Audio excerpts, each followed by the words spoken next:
Welcome to the top of the Gibraltar of Georgia, or as it was known as at that time, but I would say actually Stone Mountain, aka that big hump over there, is the real Gibraltar. But here we can see literally everything on Earth. Well, actually, at least everything in Georgia, but still, you can see a lot. Now, here on the top of Kennesaw Mountain, aka Big Kennesaw, we can see every single place around in Georgia, including the large city of Atlanta. Now, if you have been following me so far, I'm good into Civil War history, and here I love it because I kind of live here. I'm a junior ranger here, and also the Civil War came here. Welcome to the Battle of Kennesaw Mountain. Now, you might be like, why did they have to go to Kennesaw Mountain?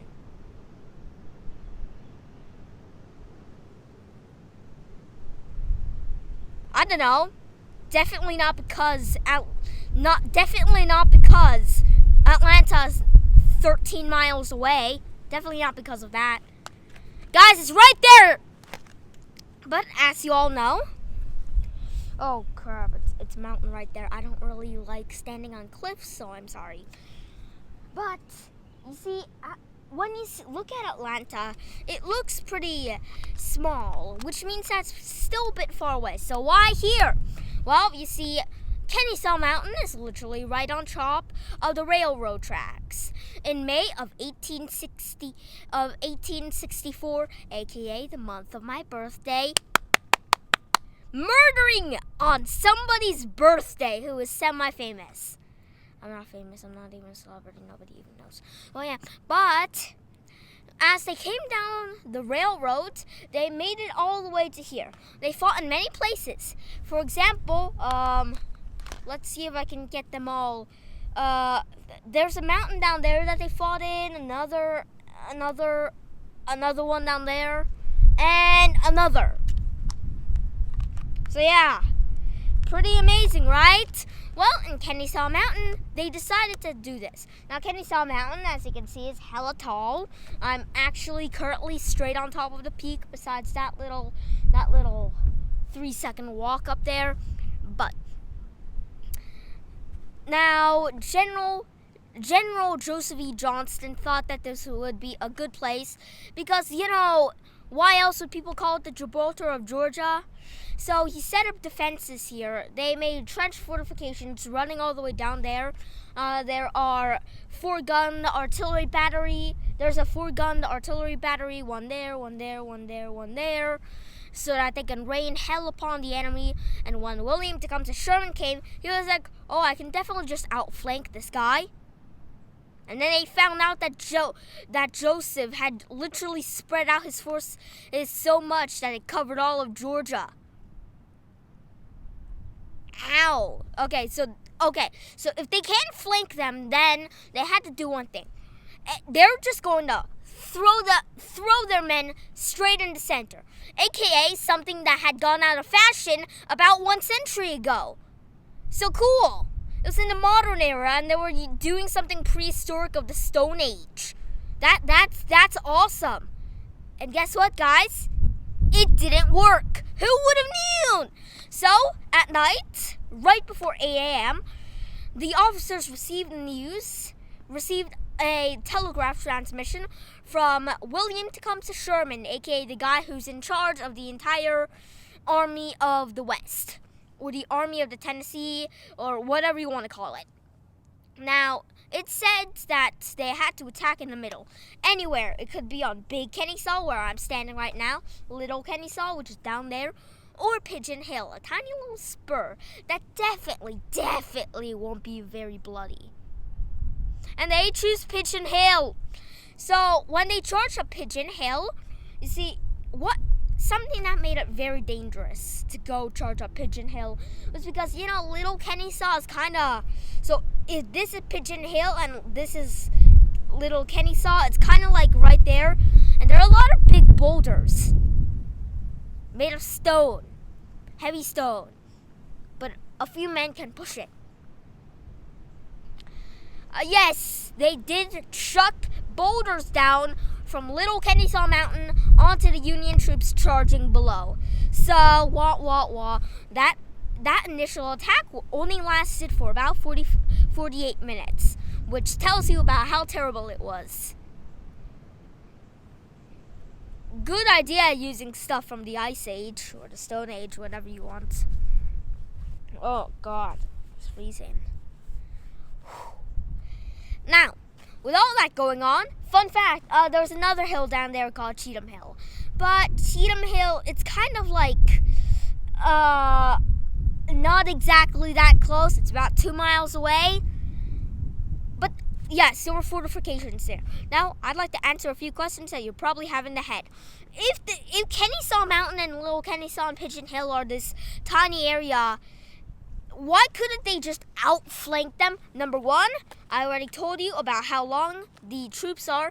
Number two, the place that they could get through.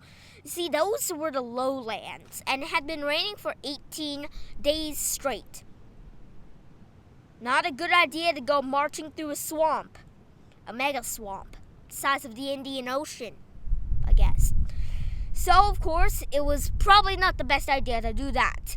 Plus, if they did get through, they would be starving zombies. Because they had no food or supplies. They can't exactly fight anymore because they can't even stand. So yeah, they didn't really want to do that. But here on Big Kennesaw Mountain, well, the peak of Big Kennesaw Mountain, you can tell that it was a very strategic point. If you look around, you can see how rocky and bouldery it is. If you actually look down there, there are way too many boulders for you to count. So they thought it would be a good idea. But really, what happened at Pigeon Hill, Cheatham Hill? What happened there? Well, you see, I don't really want to turn this all into one episode because I kind of have one. That's entirely one episode. But let me tell you something. This is a series. I'm going in deep. So just wait a few more minutes. Then you can wait one more day. And then I'll upload a video about Pigeon Hill when I come here the next day. But right here, why exactly did they decide to charge up in this very spot? Well, first of all, it was a very strategic location. I mean, if you look around, you can see almost every single thing around in Georgia. So, yes, it's a very strategic position.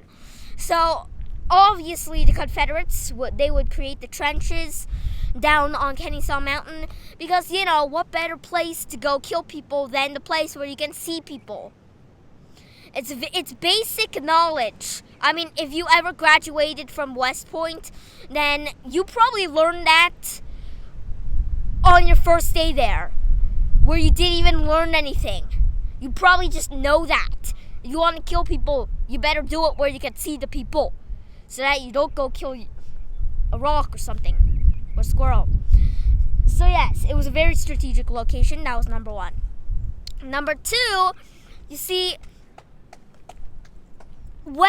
if the Union troops tried to charge up the hill, it's not a hill, it's the Gibraltar of Georgia.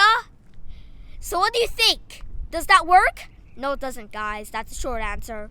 Long answer is, well, they're going to sweat to death, they're going to starve to death, they're going to fall down to their death, and plus there are cannons and muskets firing a bunch of lead and iron down on them. And also, yes, there are also boulders up here, so they did roll boulders down just like they did on Pigeon Hill. And that is very brutal, I have to say. Now, if you look around in this area, you will be able to see some artillery batteries. And I'm going to clip all the way down to my favorite artillery battery to tell you about basically how they use the cannons on top of Big Kennesaw. And don't worry, you all have to wait a week. You'll only have to wait 1 millisecond. As you can probably tell, if this place is pretty high, then it would be easy to go shoot stuff down from it. And so they learned to put 4-gun artillery batteries on top of Big Kennesaw. Now, as you can see, this is pretty tall up. And when I meant by 4 guns, this is the first gun actually. The second gun is down there. Oh, actually, the first gun's down there. This is second, third, fourth, which is near the place where I did my first clip. But here, I'd like to introduce you all to cannon warfare. Now, as you probably know, with the Confederates firing down from here, by the way, this is a natural earthwork, so they would dig it up with a bunch of stuff, and then they would put cannons on top of it. Now, the Union troops also had cannons, so they fired upon here. The Confederates fired down. Now, you see, it didn't really do much damage, but sure was fun. In fact, one soldier said it was even in war. Something that was even worse than war and dying was the mental problems, and that usually came from the big, ginormous, loud noises and giant craters that the cannons make, as it says right down there. Now, the cannons up here were extremely useful, but I can't really tell you more about cannons because I kind of have a video on that already. Link in the end of the video. But this is basically Big Kennesaw. There isn't really anything else important here besides the cannons, which I already covered, and Atlanta, which I already covered, and Big Kennesaw, which I already covered. So, see you in the next video where I cover Pigeon Hill, and I tell you about many ways to go murder people without guns. Woo!